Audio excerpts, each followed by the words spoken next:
Welcome to World Health News. This is your host, Dr. Yavuz Salai. I'm really thrilled with your interest and all the WhatsApp messages I'm receiving from you every single day. Your videos and what you're providing to us is really thrilling. Thank you very much for being and making World Health News one of the most viewed shows across Africa. Today, I prepared an exclusive program. Rather than going through 5 news, I will talk about a very important point. Ladies and gentlemen, half of the world's population now lives in cities. You all know that. And by 2050, 2/3 of the planet will be urban dwellers, and 90% of the shift will happen in Africa and Asia. This trend means that focusing on urban development that benefits health is more important than ever. And here in this episode, I will explore some of the connections between urban living and health and outline ways that cities can contribute to healthier lives. World Health Organization has been working to improve health in cities for decades, and several key initiatives. As well as one of the most important initiatives that I would like to share with you is World Health Organization Healthy Cities Network, which takes a holistic approach to urban health. Many different networks and initiatives support cities to work on specific topics. These include the Partnership for Healthy Cities, which focuses on preventing non-communicable diseases and injuries. The World Health Organization's Global Network for Age-Friendly Cities and Communities and Urban Health Initiative, which focused on climate and air quality. I want to highlight very important 7 pillars that we need to focus on under this very important work. The first one is reducing road traffic injuries. The second one is when air quality in cities makes it hard to breathe. The third one is tackling mental health in cities. The fourth one is innovative approaches to reducing urban violence. The fifth one is the challenge of ensuring a healthy diet. The sixth one is about creating age-friendly cities. And the last initiative is about encouraging physical activity for better health. So if we actually implement these 7 key initiatives, it will be a very different city and urban area in Africa and around the world where we live. The first one, which I want to go into detail, is reducing road traffic injuries. Road traffic deaths and injuries happen for many reasons, ladies and gentlemen, including poor quality roads and vehicles, low adoption and enforcement of laws on risks such as speeding, drinking and driving, and failing to use motorcycle helmets, seat belts, and child car seats, and a lack of emergency care following a crash. The interventions that support better road safety are those which address these shortcomings. Together with public awareness campaigns, these interventions can save lives. That's the reason Ntr Tv is actually focusing to support this initiative of World Health Organization around the globe. Road traffic crashes and are now the leading cause of death for people aged 5 to 29 years. They claim, unfortunately, more than 1.35 million lives each year and cause up to 50 million injuries. This burden is disproportionately borne by developing countries where over 90% of road traffic fatalities and injuries occur. Road traffic deaths and injuries also impact health in other ways as they contribute to inactivity. People are less likely to walk, cycle, or use public transportation when conditions are unsafe. An increased use of vehicles also increases air pollution. While many countries have national legislation on risks such as speeding and drinking and driving, enforcement strategies and policies are often made at the city level. Therefore, the officials at the city level around the world, including Africa, are very important. They need to listen to me carefully. The urban planning, which is essential for ensuring safe roads and environments, also takes place at the local level. For this reason, addressing road safety challenges requires both national and city levels to work closely together. In addition to supporting countries in strengthening national legislation on key risks, World Health Organization's road safety work includes technical assistance directly to cities. Through the Partnership for Healthy Cities with Bloomberg Philanthropies, World Health Organization has worked with government agencies and road safety organizations to promote the use of helmets and seat belts reduce speeding and drinking and driving, and redesign city streets to make them safer. Ladies and gentlemen, many cities are making progress. This is great news. And improvements are happening worldwide. Accra, Ghana, which I have received many messages from Ghana, is actually, congratulations, improving pedestrian safety by redesigning one of the most dangerous intersections in the city. Ho Chi Minh City, Vietnam, is making more than 300 high-risk intersections safer, and cities in countries with high rates of road traffic crashes, such as Brazil and India, have reduced their rates by implementing interventions such as reducing legal blood alcohol concentration limits and enforcing laws on helmet wearing. In addition, cities are learning from each other. This is great news. So several are following the example of Vision Zero, an approach first introduced by Sweden in 1997. Vision Zero recognizes that road traffic deaths and injuries are too high and a price to pay for mobility. With its view on a shared responsibility, Vision Zero emphasizes the importance of a safe system that includes safe speeds, safe roads, safe vehicles, and safe people. Our second pillar is when air quality in cities makes it hard to breathe. 9 in 10 people breathe polluted air every day, which is not acceptable. Air pollution is caused by many sources, including vehicle and factory emissions, and polluting household fuels such as coal and kerosene. And it can cause heart and respiratory diseases, asthma, lung cancer, and affect cognitive function. Smoking in public places can also affect access to clean air in cities. With COVID-19, it has been shown actually because of the movement and factory and manufacturing has went down, the pollution on China has went down significantly. Every year, polluted air kills 7 million people. A third of deaths from stroke, lung cancer, and heart disease. 3 of the biggest killers are due to air pollution. Air pollution is difficult to escape, especially if you live in a city. Microscopic pollutants in the air can slip past our body defenses, penetrating deep into our respiratory and circulatory system, damaging our lungs, heart, and brain. Even when there is no visible smog, measures of air quality can detect toxic pollutants that far exceed the average annual values recommended by World Health Organization's air quality guidelines. There are 2 main types of air pollution: ambient air pollution and household air pollution. Both types can contribute to one another as air moves from inside the buildings to outside and vice versa. Another important factor affecting air quality is tobacco. Unfortunately, tobacco smoke damages the lung health of non-smokers as well as smokers. So through exposure to secondhand smoke, which causes over close to 1 million premature deaths each year. Smoke-free spaces in cities protect the health of both smokers and non-smokers and encourage people to quit smoking because there are fewer places for people to use tobacco. This is a very important point that needs to be implemented around the world, including around Africa. They also help change the social context for smoking, making it more likely that people will not use tobacco. To promote this, a city can establish and enforce smoke-free places in all public places, including workplaces, such as restaurants, and protect people's health by banning all forms of direct and indirect tobacco advertising, promotion, and sponsorship.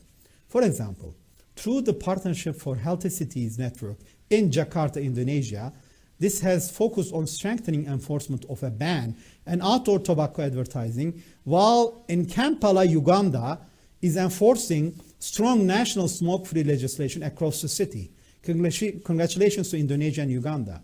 To help people better understand how polluted the air is where they live, World Health Organization, United Nations Environment, and the Climate and Clean Air Coalition's Breathe Life campaign have developed an online pollution matter. You should go and check this out.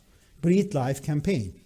Sustainable approaches to climate and health requires strong advocacy and action, and the Breathe Life campaign supports local urban leaders like yourself in communicating the cost of inaction In addition, the World Health Organization Urban Health Initiative, UHI, aims to provide cities with the data, tools, capacity, and processes to factor health into their development policies. UHI is piloting its innovative model process in 2 cities where national TV has full view, Accra, Ghana, and the other one which in the future where we will start broadcasting, Kathmandu, Nepal, to help the cities design and promote policies that benefit both the environment and human health. Ladies and gentlemen, my third point and third pillar that I want you to pay attention is the mental problem. Tackling mental health in cities has become more and more important. With poverty, unemployment, overcrowding, noise pollution, poor infrastructure, and lack of green spaces.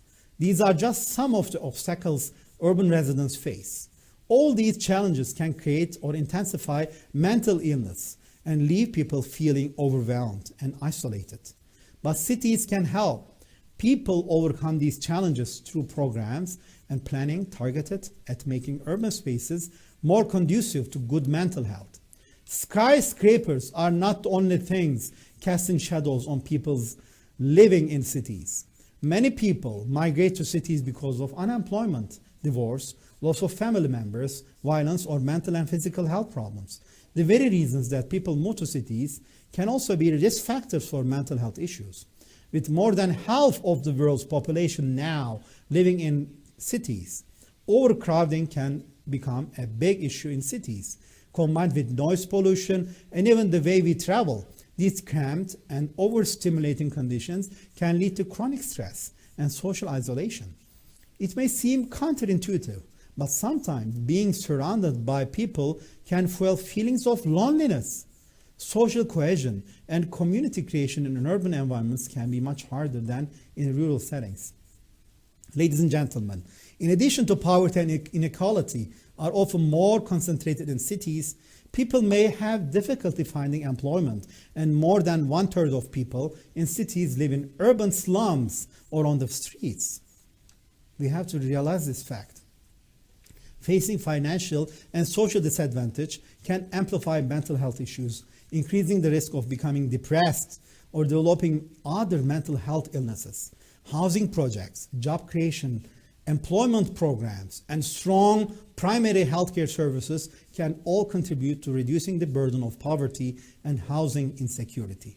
Most cities also have a distinct lack of green spaces. As you know, we all love green, right? But with the lack of green spaces and access to nature, this has become also a big issue. Therefore, access to natural environments and outdoor spaces is vitally important for good mental health, promoting social connection and physical activity, and reducing stress, anxiety, and depression. However, there are also positive effects on mental health from living in urban environments. Mental health services are often more accessible, and many cities are harnessing technology to reach people with mental health issues. One example of this positive trend is Step by Step. Don't forget this, Step by Step. This is a mental health app. I want you to go ahead and check this app. This has been developed by World Health Organization to help people with depression. So if you're depressed, where do you go? Step by step. Don't forget, okay? Our next one is the fourth pillar, which I very much would like you to pay attention, is the innovative approaches to reducing urban violence. The birthplace of Pablo Escobar, the notorious Colombian drug dealer, whose hometown was once the most dangerous city in the world, is an unlikely city in which to see a massive drop in violence. Yet the strategic urban redevelopment of Medellin did exactly that. In 2002, before its transformation, Medellin's homicide rate was 185 per 100,000 population, accounting for nearly a third of all deaths in the city by 2008. It had fallen to 30 per 100,000 of the population, 1/6 of the previous homicide rate. So violence, ladies and gentlemen, including shootings and stabbings, is a leading killer of people aged 15 to 44 years. Tens of millions are injured every year by non-fatal violence, including sexual assault, and it can lead to behavior that is risky for health. Poverty, inadequate social protection, family dysfunction, and poor parenting mental health problems, and ease of access to alcohol, illicit drugs, and guns can all contribute to increase the levels of violence. We have to protect our communities. Therefore, urban violence is not confined to Medellin, of course. Around the world, including Africa, every minute of every day, a person dies, an innocent person dies by homicide. Many more are injured, and still more suffer from violence that leaves few physical consequences, but is deeply damaging at cognitive and emotional levels. For instance, victims may experience anxiety, self-blame, and a heightened fear of further violence. Violence occurs in rural and urban settings, but is often more visible in cities, given the high population density within them. Beyond deaths and injuries, exposure to non-fatal violence can put people at greater risk of smoking, alcohol and drug abuse, unsafe sex, mental health disorders, and social problems such as crime and unemployment, said Dr. Alexander Butchert, World Health Organization coordinator for the prevention of violence. This increases their risk for non-communicable diseases such as cancers, cardiovascular disorders, and diabetes, as well as HIV and sexually transmitted infections. In Medellin, the poorest slums sat at the top of the steep hills, with the rest of the city and its facilities at the bottom. The geography of the place made it impossible to traverse the city easily. Parts of the city were so prone to gunfire and other violence that few ventured in unless they had to, and those who lived there were trapped in their environment. So in 2004, innovative urban planners, kudos to them, and violence prevention experts built a cable car system to bridge rich and poor areas of the city, like in San Francisco, which had the effect of connecting disparate worlds, enabling them to interact as neighbors. Yet violence has multiple causes and corresponding solutions at the individual, family, community, and societal levels. In Medellin, the solutions were also multifaceted, and alongside the cable car system involved provision in the most disadvantaged areas of library parks, buildings for schools and recreational activities, and centers for addressing family problems. The fifth pillar is the challenge of ensuring a healthy diet. Eating healthy meals can seem like a challenge in cities. Many fast food chains serving food and beverages that are high in fats, salt, and sugar. People in urban areas may often work very long hours, which can prevent them from investing time in buying fresh food for home cooking and eating well. Providing easy access to food that is not only healthy but affordable will be crucial in improving the diets of people who live in towns and cities. Around the world, ladies and gentlemen, millions of people struggle to eat a healthy, balanced diet every day. For many, extreme poverty, food scarcity, or living in a zone affected by climate change or conflict can mean they have very little food or no food at all. Every day, do you know that more than 820 million people go hungry? For others, ignorance, lack of access to nutritious food, or living in an environment that encourages obesity. Distance to a grocery store, safety issues preventing physical activity, high number of fast food outlets might mean they eat too much food with excessive fat, sugar, or salt, compromising their health, which is not really a good way of eating. Even for people living in cities where food supplies can be higher compared to rural areas, ensuring a balanced, healthy diet can be a significant challenge. Ladies and gentlemen, cities often have many outlets selling food and drink that are high in fat, salt, and sugar. We all know that. And the marketing of these foods, especially when targeted to our children, this encourages people to consume it. Often fast food and sugary drinks are more cheaper, more convenient, and more available to buy compared to fresh, locally produced and nutritious foods and safe, clean water. People with low incomes may have very long working days and travel long distances to their workplace, leaving no time to prepare fresh meals every day. Education, literacy, and an understanding of nutrition can also influence whether or not people eat well. Making the healthier choice is the case.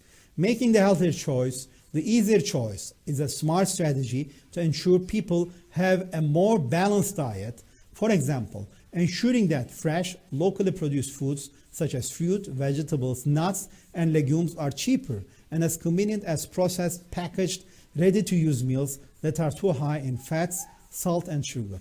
The city of Montevideo in Uruguay is helping citizens reduce their salt consumption by decreeing that every restaurant menu must offer at least 10% of items with no added salt.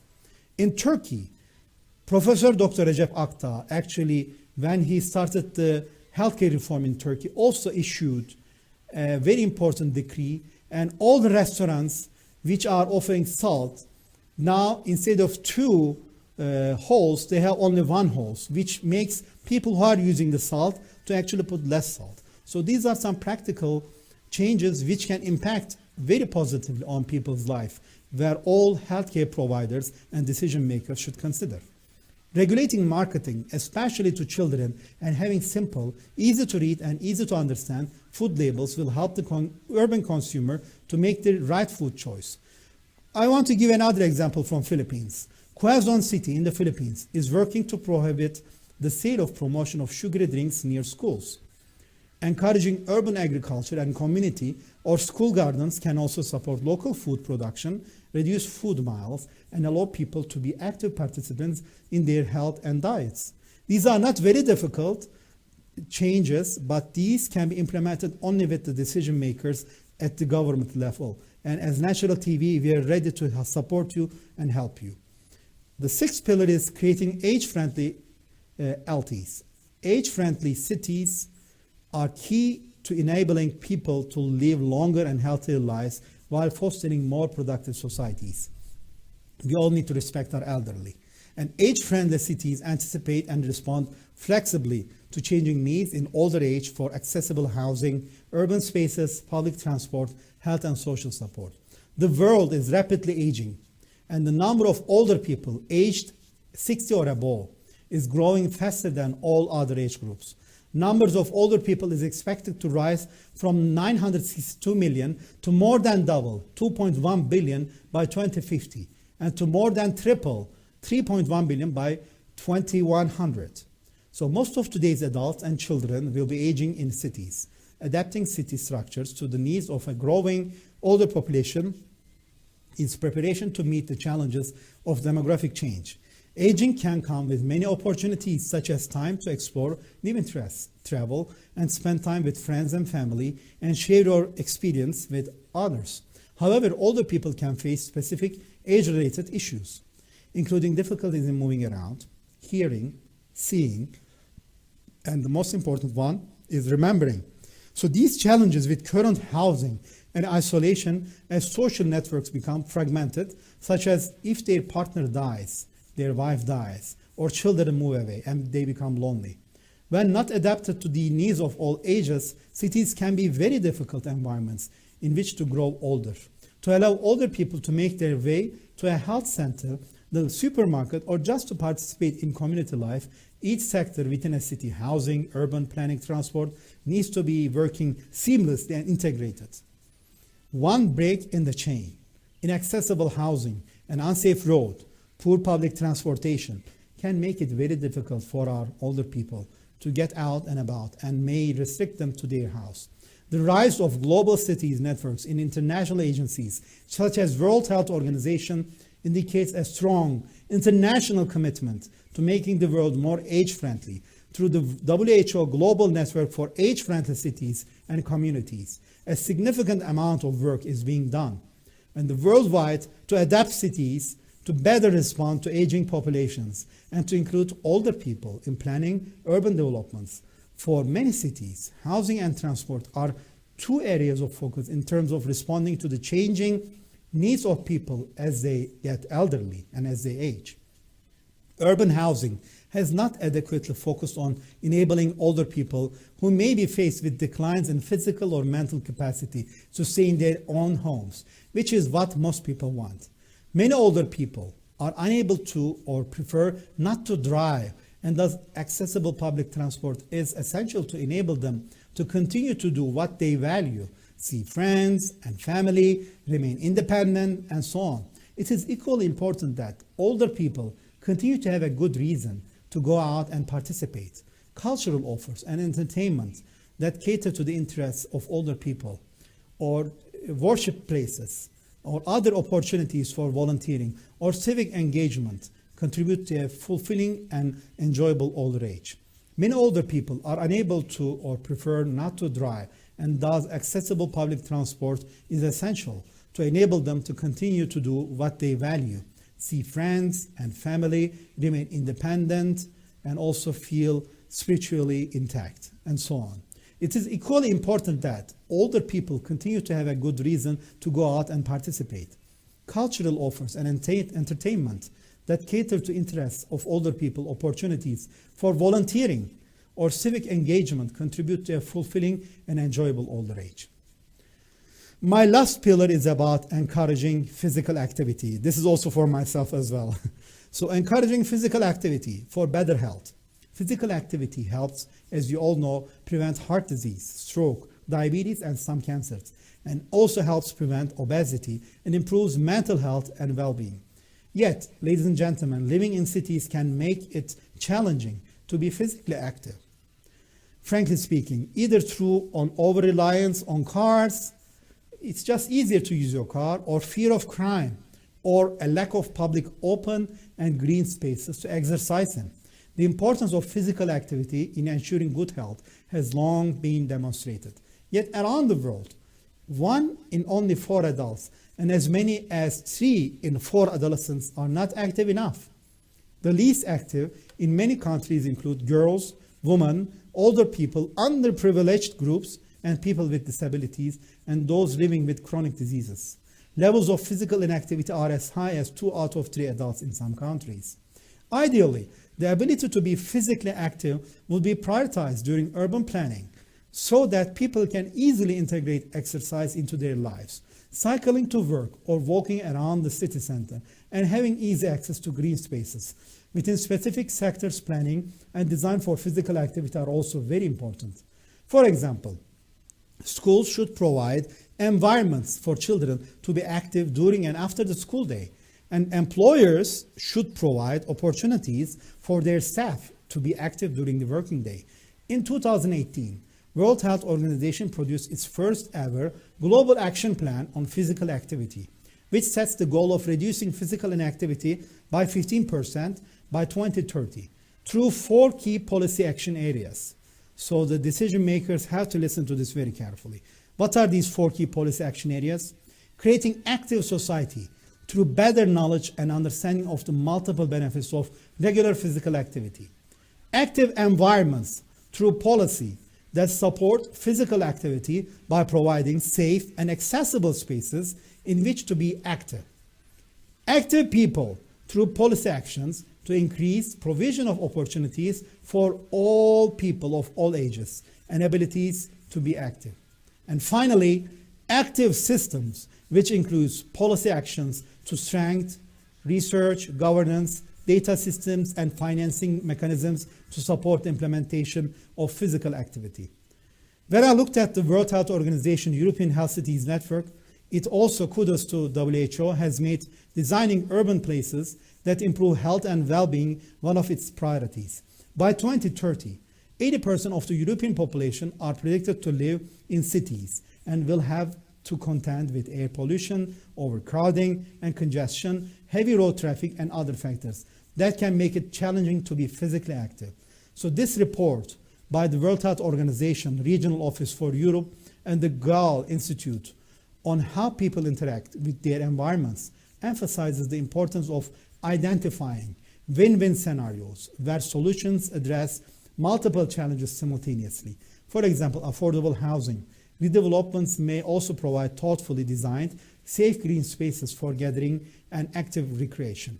Ladies and gentlemen, you can always go to Spotlight and Cities and World Health Organization, and through this website, you can go in detail about what I actually shared you verbally. I wish you a wonderful, healthy, happy rest of the week. This is Dr. Selim Sılay, physician, entrepreneur, and venture architect. Take care and all the best. Bye.